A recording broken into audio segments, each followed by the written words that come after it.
oración. ¿Bien? Oramos. Amado Señor, te agradecemos por la gracia que has dado a la iglesia en el tiempo de canto, por su dignidad, por la reverencia, por el canto con entendimiento. Y te ruego ahora también que des gracia para poder comprender la exposición del día de hoy, aplicarla. Suple por favor, Señor, mis carencias y conceda a mi hermano atención para que examine luego el sermón del día de hoy, y si él encuentra que es bíblico, estará en la obligación de vivir para él.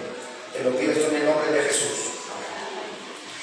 Bien, hermanos, por favor, vámonos a Gálatas 5, 13 al 15. Es la porción que el día de hoy vamos a considerar, hermanos. Para los que nos visitan o están un poco ajenos a la secuencia que estamos llevando, estamos ya hace 4 meses viendo la serie positiva de la carta a los Gálatas. Estamos en el 5.º capítulo. Vamos a ver hoy día, le he puesto como título al sermón Dos corrientes que ahogan a la iglesia. Vamos a hablar un poco de legalismo, aunque ya lo hemos tratado ya, y el libertinaje. Leamos por favor para tomar inicio capítulo 5, versículo 13, por favor. Dice el apóstol Pablo ahí, escribiéndole a estos hermanos de la región de Galacia: porque vosotros, hermanos, a libertad fuisteis llamados, solamente que no uséis la libertad como ocasión para la carne, sino servíos por amor los unos a los otros. Hermano, en toda esta epístola, hasta aquí ya estamos tratando ya, algo hemos podido distinguir en las palabras del apóstol Pablo, que hay un enorme peso, una enorme responsabilidad, no solamente apostólica, sino que también hay un enorme peso a nivel pastoral.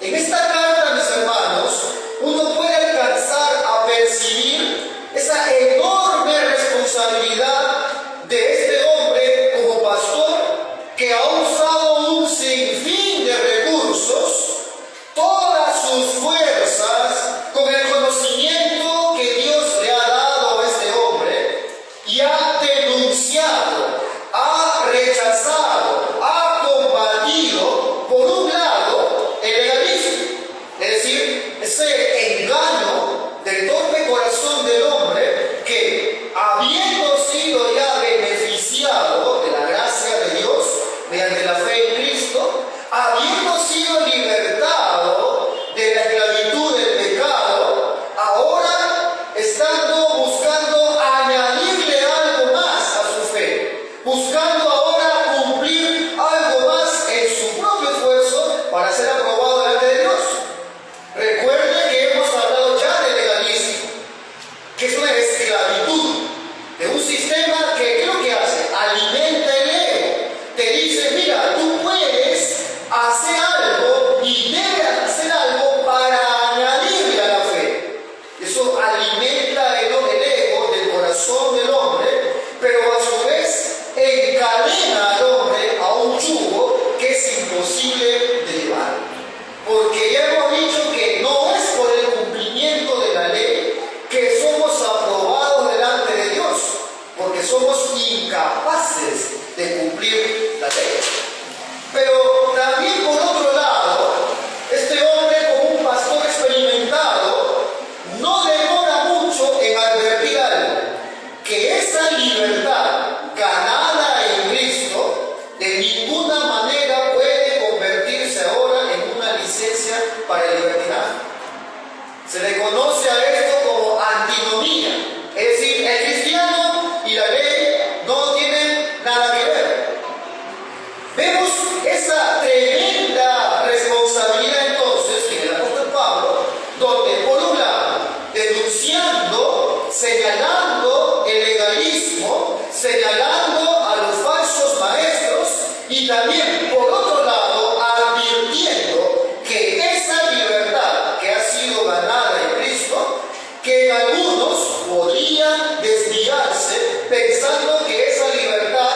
significa ahora licencia para pecar, o sea, para una vida de libertinaje.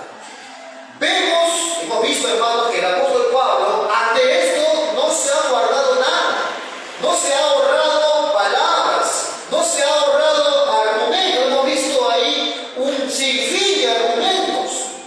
Pablo no se ha callado nada en contra del legalismo, en contra de estos judaizantes, en contra de estos falsos maestros que estaban haciendo de la ley el medio para ser aprobado por Dios. Pero tampoco se va a guardar nada para el otro extremo, para aquellos que estaban llevando a una vida libertina, el antinomianismo, es decir, los que rebajan la ley a un concepto pasado de moda, a un concepto meramente de la era mosaica, pero que ahora ya no regula, que ahora ese Dios ya no legisla. No importa cómo vivas, no importa cómo caminas, total, somos salvos por gracia y no por obras. Y Pablo no se va a ahorrar palabras, tanto para un extremo ni para el otro. Recuerden ustedes el contexto de este quinto capítulo, hermanos. El apóstol Pablo ha pasado de la defensa de la justificación por la sola fe, sin las obras de la ley. O sea, somos salvos por gracia, no por guardar la ley, porque ese no es el propósito de la ley. Y ahora Pablo pasa de la defensa de esa doctrina a la eminencia de esa justificación. ¿Cuál? La santificación. La santificación es la eminencia de la justificación. Y en este marco hemos visto que ahora el creyente que ahora es salvo, no por la ley, sino por la gracia, por la fe en Cristo, pero ahora capacitado por el Espíritu Santo, ahora es devuelto a la ley, porque ahora puede vivirla, no por imposición externa, sino porque brota del interior, no perfectamente, pero sí sinceramente. Ahora, hermanos, el punto es, ¿y cómo defendió la libertad cristiana el apóstol Pablo? ¿Cómo lo hizo, hermano? ¿Cómo Pablo defendió la libertad cristiana? Poniendo una serie de normas, diciendo esto sí, esto no, esto por acá no. Esa fue la forma como Pablo defendió la libertad cristiana. No, hermano, esa fue la estrategia más bien de los judaizantes. Lo que el apóstol Pablo hizo y lo que hace todo verdadero cristiano es traer convicciones claras, traer principios claros de lo que significa una vida de santificación, de cuál es el estándar de santidad que demanda la Biblia, y advirtiendo del peligro del libertinaje. Pablo, ¿qué es lo que ha hecho, hermano? Ha predicado el consejo completo del Señor. Ha predicado la salvación, que es por la gracia de Dios. Ha predicado la justificación, que es por la sola fe en Cristo. Pero a la vez ha predicado que esa justificación tiene un resultado y que nadie se engañe. Ese resultado debe verse. ¿Cuál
La santificación, mi hermano, es el resultado entonces y la consecuencia inseparable de la regeneración. Ese nacido de nuevo ahora tiene un nuevo principio de vida. Ya no es el mismo. No es que camina esforzándose obligadamente para esto hacer, esto no. Hay un nuevo principio de vida en el creyente. Hay una nueva motivación. La santificación, mi hermano, se ve. Que es lo que dijo el Señor: por sus frutos os conocerán. O sea, la santificación se tiene que ver, se evidencia, mi hermanos. La santificación se ve de forma progresiva. Puede haber un cristiano que evidencie más santificación que otro, puesto que el Señor puede estar obrando en su carácter y ese trabajo, esa gracia es susceptible a crecimiento, a desarrollo, y cuán profundo es su responsabilidad. No es igual ver a un cristiano diligente que profundiza en su conocimiento del Señor que a alguien que no. Es evidente que aquel que profundiza admira al Salvador y va creciendo en admiración, por lo tanto crece en piedad. La santificación, mi hermano, por supuesto, también incluye un grado de tu responsabilidad. Hermano, el creyente ya no es una persona que está muerta espiritualmente. Ha sido traído a vida. Tiene una luz. Hay un nuevo principio en ellos. Dios le ha concedido gracia. Dios le ha dado los medios de gracia disponibles. La lectura de la Escritura, la oración privada, estar en los cultos, la comunión con sus hermanos. La pregunta es: ¿a quién culpará ese cristiano de su vida miserable? ¿A quién culparás de tu vida licenciosa? Es también tu responsabilidad santificarte. Así que, amado hermano, la vida en santidad, no vemos en el apóstol Pablo que es un asunto de imposiciones externas. No es un asunto de imponer normas para que la gente entonces se comporte en santidad. Vístanse así, no hagan esto, no vean esto, vean aquello, etc. Sino que vemos que se predica el Evangelio, y aquel que tiene una fe real, aquel que tiene una fe genuina,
sencilla para que veas qué es lo que está advirtiendo aquí el apóstol Pablo. Dice, amados hermanos, lo leo en una traducción viviente. Si otro creyente está dominado por algún pecado, ustedes que son espirituales deberían ayudarlo a volver al camino recto con ternura y humildad. Con ternura y humildad. Y tengan mucho cuidado de no caer ustedes en la misma tentación.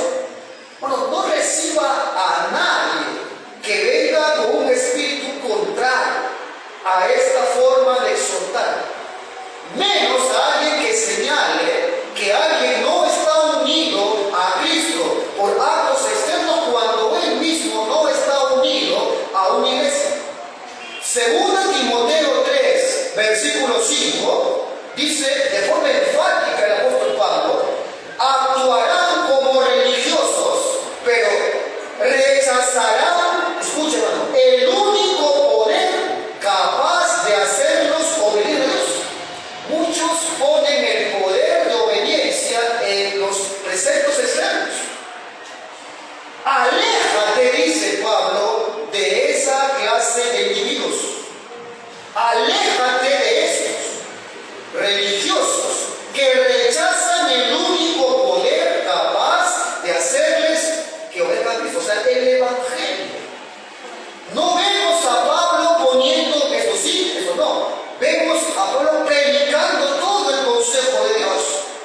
Y en este capítulo vemos cómo Pablo empieza cada vez más a adentrarse en la relación entre el cristiano y la ley de Dios. Vamos a ver, mis hermanos, tres subtítulos en el segundo día de hoy. Vamos a ver primero los límites de la libertad. Versículo 13. Dice la primera parte, porque vosotros, hermanos, a libertad fuisteis llamados. Pablo ya hemos explicado esto, es más, hemos tomado dos sermones para la libertad cristiana. Usted debe recordar que hemos introducido así la carta. Pablo ya ha venido hablando de esto hace rato, hermano. Pablo ya ha explicado a qué se refiere con la libertad ganada en Cristo.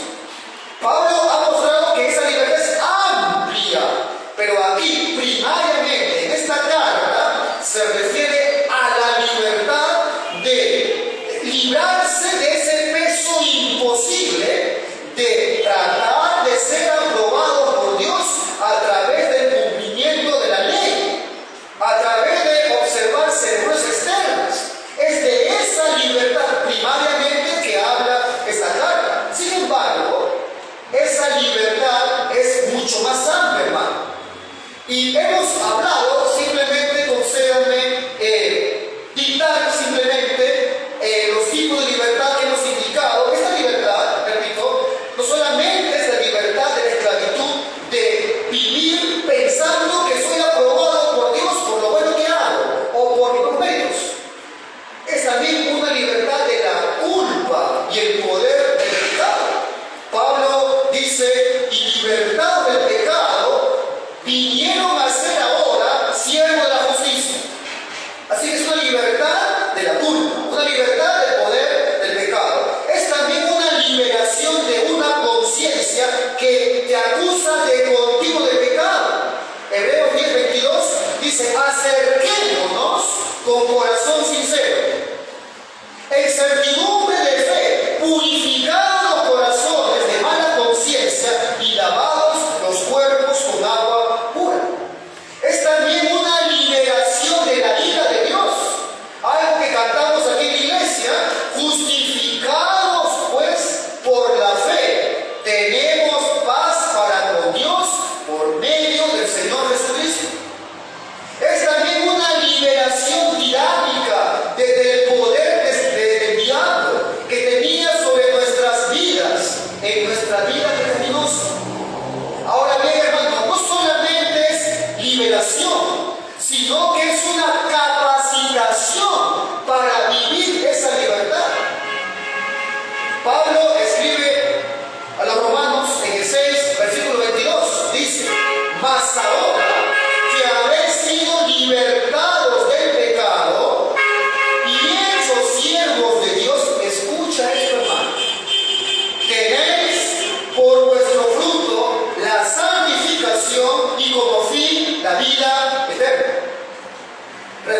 Mas ahora, dice Pablo, que habéis sido libertados del pecado y hechos siervos de Dios, tenéis por vuestro fruto la santificación y como fin la vida eterna. Y es en este último sentido que el apóstol Pablo va a empezar a partir de aquí a señalar el cómo se vive esa libertad.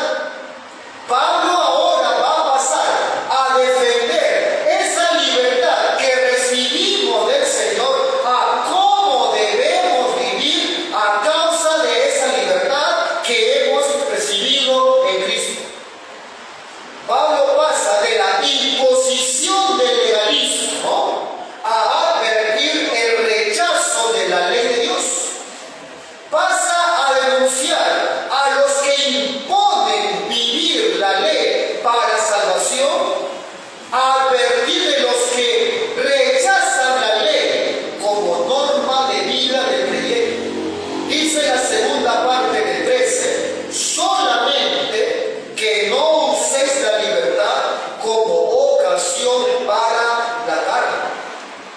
Pablo está indicando que esa libertad que ha dado el Señor no consiste en una libertad para transgredir la ley de Dios, que no es una libertad para volver a aquello que fuimos librados, una vida de pecado. Esta libertad no es una libertad para pasar por alto ahora, sobre pretexto de que somos salvos por gracia, los mandamientos de Dios, su ley moral, su dirección en la Escritura, que manifiestan el carácter santo del Señor. La ley moral manifiesta el carácter santo de Dios. Y esta libertad no es libertad para pasar por alto ahora sus mandamientos. Cristo ahora nos ha capacitado para poder vivir la ley. Nos ha capacitado para que brote del interior obediencia genuina y verdadera a los mandamientos. Ahora, hermanos, no es como por ahí algunos dicen, son como autómatas del bien. Hay muchos que creen que por el hecho de que ya son cristianos o vienen a una iglesia, todo lo que piensan, todo lo que deciden, todo lo que hacen tiene el aval de Dios. Bueno, predicar eso es una tergiversación del verdadero evangelio. Hermano, aunque somos libres en Cristo, no podemos dejar de lado algo. Aquel que olvida esto está en un peligro latente. ¿Qué, pastor? La presencia de un remanente de pecado en tu corazón y en el mío, que continuamente quiere inclinarnos hacia los deseos del corazón. Sin embargo, Dios ahora, siendo salvos, nos ha capacitado ya no para hacer lo que queramos, sino para vivir la ley del Señor. Así que excusarse, amado hermano, en la libertad cristiana para estar viviendo una vida en pecado, tergiversando la libertad cristiana, es una degradación del Evangelio. Es una perversión de la fe bíblica. Mira cómo lo dice Pedro, 1 de Pedro 2, versículos 16 y 15. Porque esta es la voluntad de Dios, que haciendo bien hagáis callar la ignorancia de los hombres insensatos, como libres, pero no como los que tienen libertad como pretexto para hacer lo malo, sino como siervos de Dios. Mire, hermano, el día de hoy, ¿hasta dónde se ha tergiversado la libertad? Hay algunos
perseverancia de los santos y habla luego de la apostasía. Y es el versículo 20. La apostasía, hermanos, generalmente empieza cuando alguien desestima esta advertencia, que de paso no es simplemente una simple advertencia. No dejar de congregarnos no es algo opcional, es una orden clara que debe ser comprendida fácilmente por cualquier verdadero creyente. No hace falta que haga una sintaxis de teología para que comprenda el creyente que es una orden, pero es una de las órdenes que lamentablemente el día de hoy más desobedece el cristiano moderno. Bueno, no es posible tener años en la fe y no haber entendido la importancia de congregarnos. Este mensaje de Hebreos 10 es para ti, para mí, fue para esa época, y créeme que hoy en día hace mucha falta también esta época.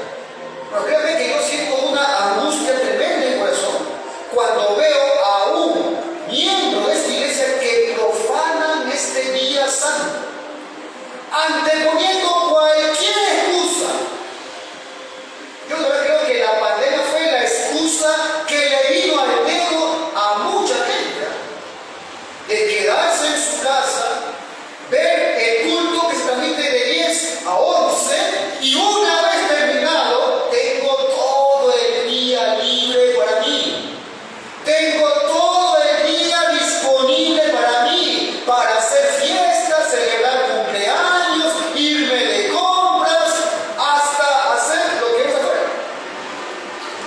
Campaña políticas. Pero bueno, a veces uno ve y dice, pero no ha comprendido. Y como esto, hermano, hay muchos aspectos de la ley del Señor que han venido degradándose, que se desatienden. ¿Por qué? Porque se supone perversamente que la ley ya no tiene nada que ver con el creyente porque ahora vive en Cristo. Bueno, aunque no se trata, eso ya lo hemos también indicado, que soy salvo porque vengo el domingo todo el día al culto. No, eso no es lo que estamos indicando, pero el resultado de una vida direccionada por el Espíritu Santo mostrará ese afecto por el día del Señor. Ahora bien, mi hermano, estos falsos maestros, de la cual Pablo está denunciando, no solamente atraían a los incautos con la vanagloria del cumplimiento de méritos en el legalismo, sino que ahora Pablo está señalando otra carnada peligrosa.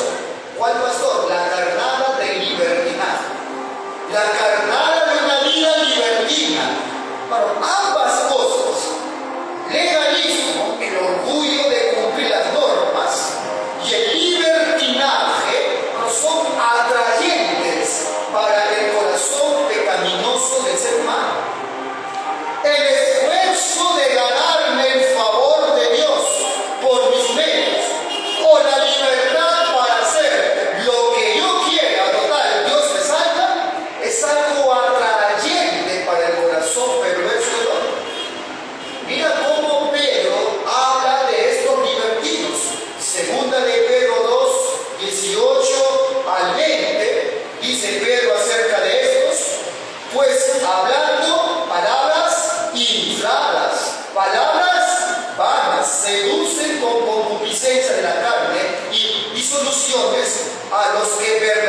Dice, porque algunos hombres han entrado encubiertamente.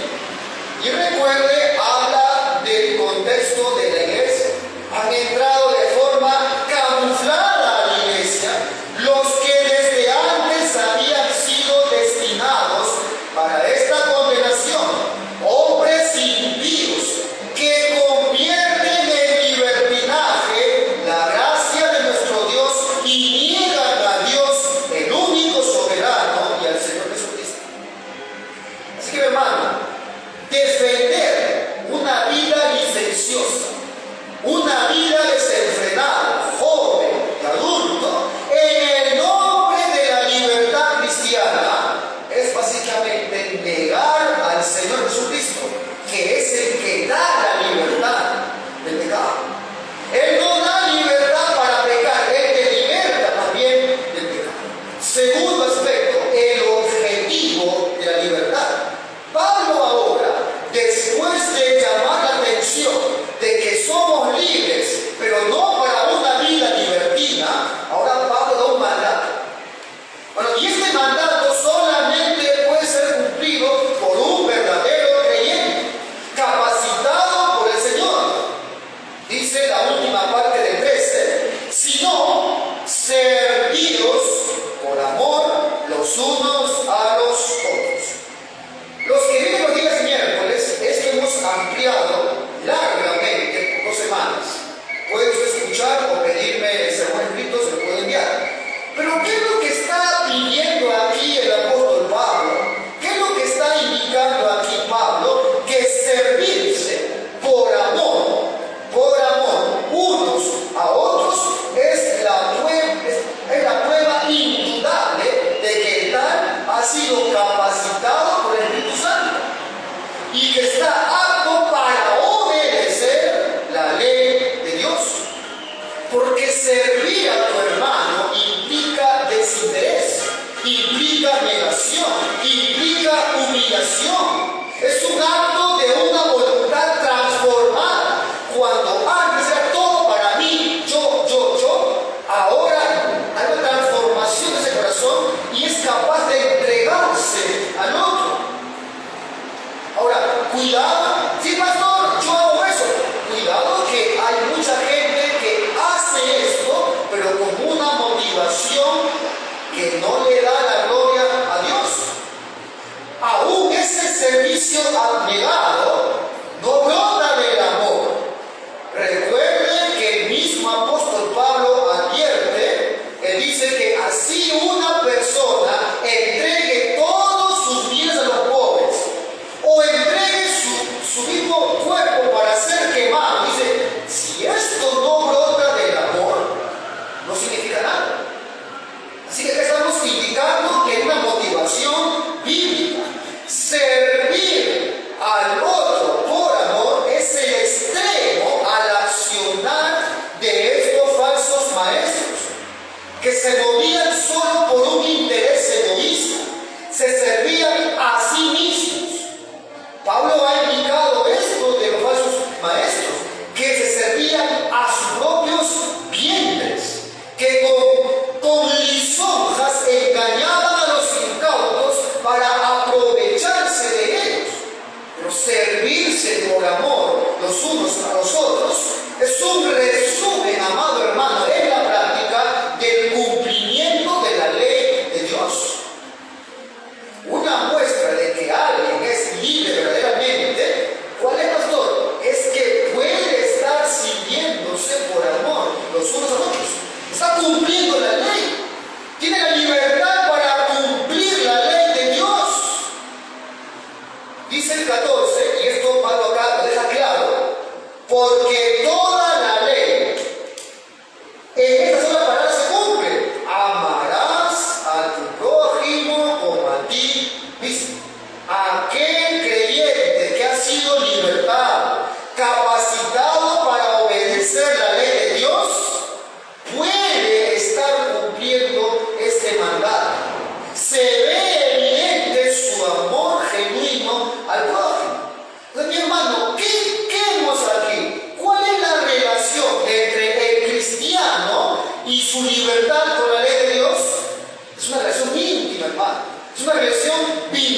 por un lado, el legalismo oprime. El legalismo destruye la relación entre cristianos. Una iglesia que ha dado paso al legalismo se vuelve destructiva, se vuelve hipercrítica, se vuelve inmisericordia. Pero también está el otro extremo. Una iglesia que se ha movido al libertinaje solo se mueve por un interés egoísta, utilitario, de usufructuar al prójimo de una forma pecaminosa. Bueno, no caigamos en ninguno de los dos. No caigamos ni en el libertinaje ni tampoco en el legalismo. Bueno, Pablo termina esta sección con una descripción que, hermano, para algunos dirán que exagerado, pero hay hermanos que no lo es. Pablo advierte ahora contra el mal uso de esa libertad. Y mira cómo advierte Pablo. Versículo 15. Pero si os mordéis y os coméis unos a otros, mirad que también no os consumáis unos a otros. Pastor, ¿qué ocurría acá? Esa perversa influencia judaizante fue tan nociva, fue tan destructiva, fue tan grande que había creado divisiones nefastas en la iglesia. Divisiones sectarias y militantes en medio de la congregación. Y no solamente división, marcadas por agresividad. Por un lado estaban los que promovían que se obedezca ciegamente a la ley mosaica. Estaban los que incitaban a que guarden la ley como forma de ser aprobado por Dios. Y bueno, y quiero indicarte algo. Tómalo, hermano, con mucha sabiduría.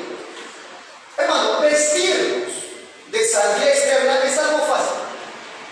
Vestirnos de santidad externa es algo muy fácil. ¿Sabe por qué? Porque somos ya de forma natural, somos ya religiosos.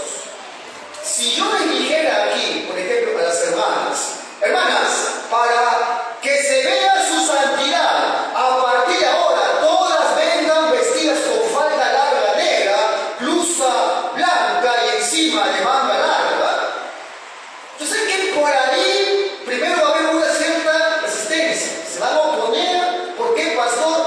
Pero tarde o temprano van a terminar haciendo. Porque es más fácil manifestar la santidad con eso que manifestar siendo como realmente Dios lo manda. Es más fácil ser religioso externamente que viviendo la santidad como realmente Dios lo manda. Ahora, aclaro que en este lugar no vemos como algo simplemente indiferente la forma de vestir. Hemos hablado ya de la vestimenta piadosa. Hemos hablado los miércoles, el día que se viene. Hemos hablado en las tardes, cuando usted no se queda. Así que no es una cuestión de que no nos importe.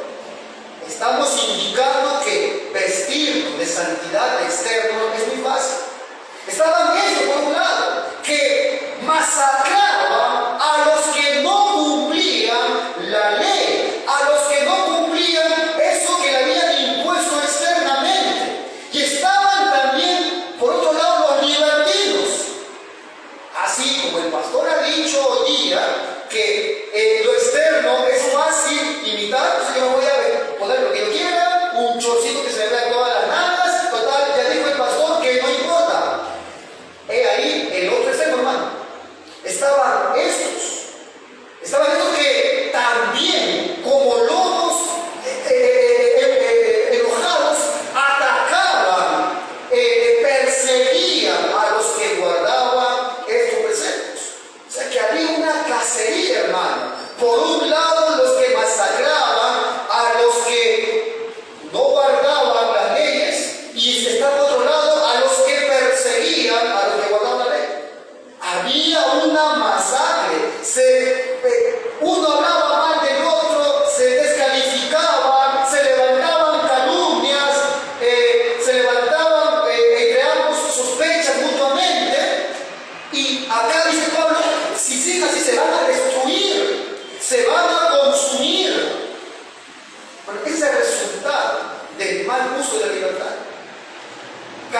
comentaba al respecto, dice, cuán doloroso, cuán fuera de razón es que nosotros, que pertenecemos al mismo cuerpo, nos asociemos unos con otros. ¿Para qué? Para la destrucción mutua. Era eso lo que estaban haciendo, hermanos, en la iglesia. Bueno, una vida saludable de madurez es una vida que deja de centrarse en uno mismo para entregarse al otro. Bueno, ¿cierto es eso? Hay una historia que ilustra y muy antigua, que de aquí tomé incluso el título del sermón del día de hoy, que dice que el legalismo y el libertinaje son dos corrientes paralelas que corren entre el cielo y la tierra.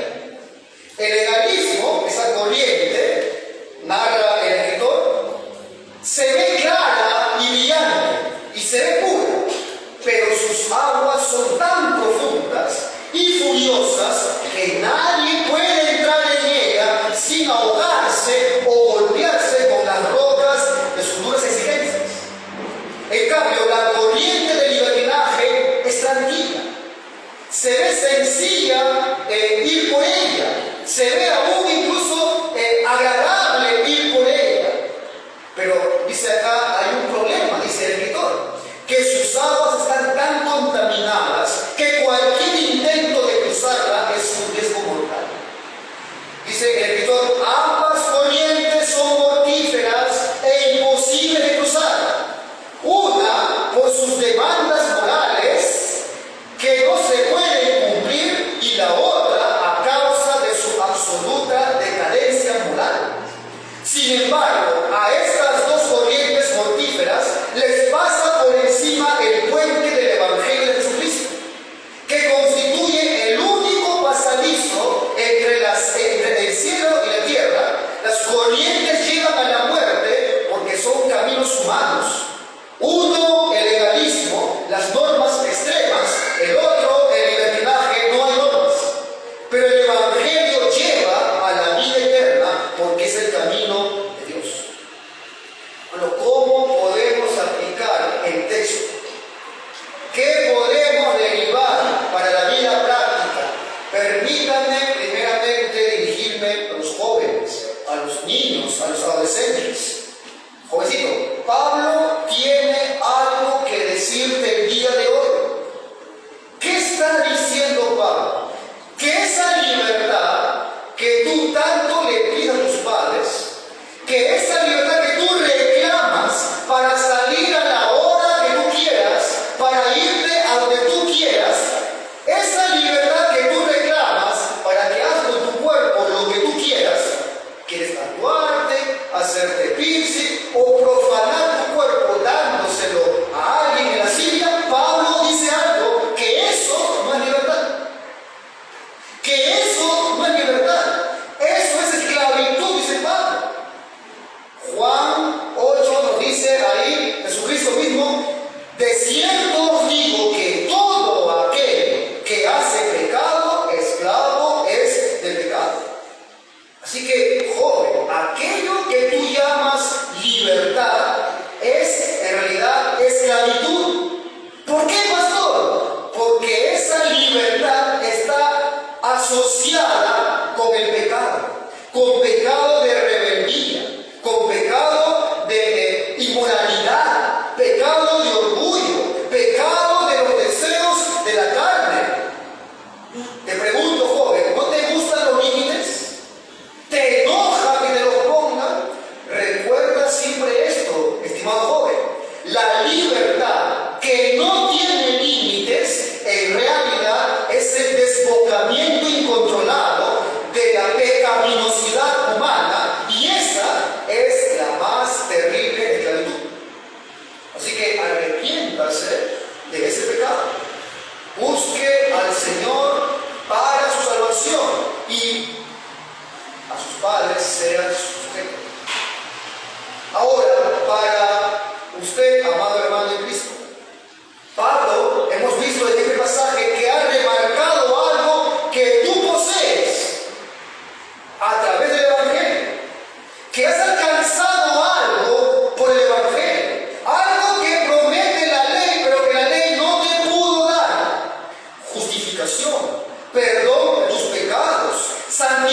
justificación.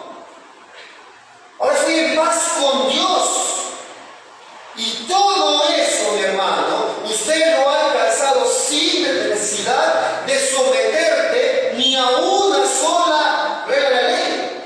Todo fue por gracia. Pero recuerda, amado hermano, lo que enseña Pablo. Esta libertad no es para el libertinaje. O sea, tenemos tú y yo una responsabilidad con Dios y también a los hombres. Libertad cristiana es vivir conforme a la ley del amor. Amor a Dios y amor al prójimo. No esclavitud, ni como los legalistas, ni tampoco como los libertinos. Y tal vez alguien aquí, amigo, alguien que tal vez no ha venido a Cristo. Amigo, ¿tú crees que eres libre? Tú no te ves como un esclavo, no te ves como un asesino perverso, pero debes saber algo, estimado amigo, amigo, que tú eres un esclavo, aunque tú no lo veas, aunque tú digas, no, yo soy libre, hago lo que yo quiero. Estás en una terrible esclavitud, esclavo de tu ego, esclavo de tu orgullo, esclavo de tu autojustificación, de tu propia justicia. O sea, eres tu propio ídolo. Y eso se deja ver en que no has venido a Cristo en busca de perdón. No has venido a Cristo. Ah, pero si yo no he hecho nada, pastor. Hoy usted puede servir. Si viene a Cristo realmente, en fe y amor. Amado Señor, agradecemos por tu palabra expuesta el día de hoy. Podemos recoger, Señor, estas aplicaciones prácticas para nuestras vidas. Te ruego, Señor, que traigas esta convicción en la vida de cada creyente de esta iglesia, de cada quien ha escuchado esta predicación. Para aquel que, viéndose como libre, pero siendo un esclavo, exhorta, Señor, a su alma para que venga en fe y arrepentimiento. Señor, ayúdanos a no cruzar ese extremo peligroso, ni de legalismo, ni tampoco de libertinaje. Danos principios claros, Señor. Danos principios bíblicos al respecto. Abracemos la Escritura, el consejo de Dios, y seamos fieles